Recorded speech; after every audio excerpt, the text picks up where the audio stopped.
महाराष्ट्र सरकार की प्रस्तावित किसान ऋण माफी योजना पर चर्चा के लिए आज रायगढ़ जिला केंद्रीय बैंक के अलीबाग मुख्यालय में एक महत्वपूर्ण बैठक आयोजित की गई। इस बैठक में राज्य के सभी जिला केंद्रीय बैंकों के अध्यक्ष और उपाध्यक्ष बड़ी संख्या में शामिल हुए। रायगढ़ जिला केंद्रीय सहकारी बैंक के अध्यक्ष जयंत पाटिल की पहल पर आयोजित इस बैठक में प्रहार जनशक्ति पार्टी के प्रमुख और विधायक बच्चू कडू मुख्य अतिथि के रूप में उपस्थित रहे। बैठक के दौरान राज्य के विभिन्न जिलों से आए प्रतिनिधियों ने किसान ऋण माफी योजना के कार्यान्वयन की चुनौतियों, प्रक्रियागत अड़चनों और आवश्यक सुधारों पर विस्तृत चर्चा की। जयंत पाटिल और बच्चू भाऊ कडू ने इस मौके पर सभी प्रतिनिधियों को महत्वपूर्ण मार्गदर्शन दिया।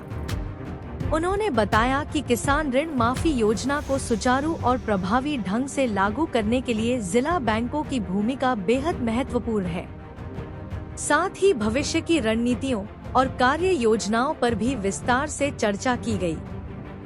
कुल मिलाकर यह बैठक किसान ऋण माफी योजना को सफल बनाने की दिशा में एक महत्वपूर्ण कदम मानी जा रही है। अभिनंदन करतो आणि त्यांना धन्यवाद पण देतो की या पद्धतीची व्यापक मागावून कर्जमाफी झाल्याने दोष दाखवण्यापेक्षा ते दोष होऊ नये म्हणून जी भूमिका आम्ही आज ठराविक चेअरमन जमले असताना केलेली आहे, त्याच्यामध्ये राज्य शासनाला पण त्याच्यामध्ये पूरक असं धोरण तयार होईल की जेणेकरून टीका होणार आणि लवकर होईल असं मला वाटतं आणि कर्जमाफी लवकरात लवकर ती शेतकऱ्यांपर्यंत पोहोचेल याच्या पक्षाची चर्चा झालेली आहे। सरकारकडून कर्जमाफीची घोषणा होते मात्र त्याची अंमलबजावणी होत नाही। आपण एका बँकेचे चेअरमन आहात, शेतकरी वारंवार बँकेकडे येतात, याकडे आपण कसं पाहता? असं नाही, कर्जमाफी झालेली आहे की कर्जमाफी झाली नाही, पण कर्जमाफीनंतर जे अपुरेपणा राहतो त्याच्यामध्ये वेगवेगळ्या गोष्टी गैर होतात, त्याच्यासाठी ही बैठक आहे। कर्जमाफी झाली नाही, कर्जमाफी प्रत्येक वेळा झाली पोचली। अर्थमंत्री मधु दंडवती असताना त्यांनी सरसकट सगळी कर्जमाफी करून टाकली होती, पण त्यामुळे दोष अपुरे राहिले। आम्हाला पण अनुभव नव्हता, जे सहकार चळवळीत काम करत होते त्यावर अनुभव नव्हता।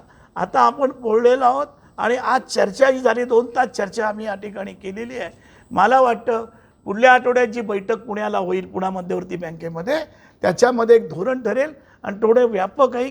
काही बँकांचे एमडी हे बरेच अनुभवी आहेत, अभ्यासू आहेत, त्यांना हे एकत्र करून हे धोरण ठरवलं जाईल।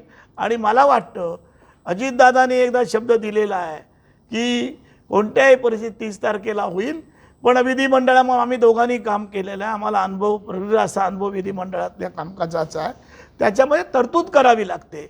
ती तरतूद या बजेटला ते करतील आणि त्याच्यानंतर होईल असं मला वाटतं। आणि दादांनी एकदा शब्द दिला की ते माघार घेणार नाही आणि त्यांच्याकडनं करून घ्यायची जबाबदारी आमची राहील। सर्व निवडणुका झाल्यानंतरची ही तारीख आहे, त्याच्यामध्ये काही षडयंत्र असू शकतं की नेहमीप्रमाणे फसवणूक असू शकते? नाही, तीच मागणी अजित नवले आणि बच्चूभाईंनी केलेली आहे। ही कुठे का दिली तर एक आता तुम्ही कर्जमाफी ताबडतोब दिली तर चालू कर्जमाफी त्याला मिळणार नाही आहे। फक्त हे ओपन मी बोलणं, बच्चूभाईने बोलू नये, मी बोलतो, कारण का हे यांनी जी केलेली आहे मागणी, मला पण वाटलं होतं तुम्ही म्हणता त्याप्रमाणे व्यक्तिगत हे का केलेलं आहे, पण मला कॉम्रेड अजित नवलेंनी तेव्हा सांगितलं, भाई हे केलं नाही तर प्रॉब्लेम येईल आणि आपल्याला कोणालाच मिळणार नाही आणि 95% लोक त्याच्यापासून वंचित राहतील।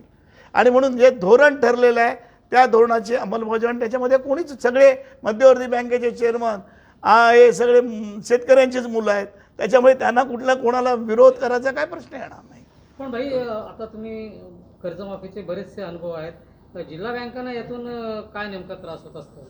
नाही, वसुली होत नाही, इथे आकडेवारी आहे 5 कोटी 19 कोटी हे 488 माझी सगळ्यात कमी कर्जमाफी घेणारी रायगड जिल्हा मध्यवर्ती महाराष्ट्रात आहे, कारण आमची 100% वसुली होत होती।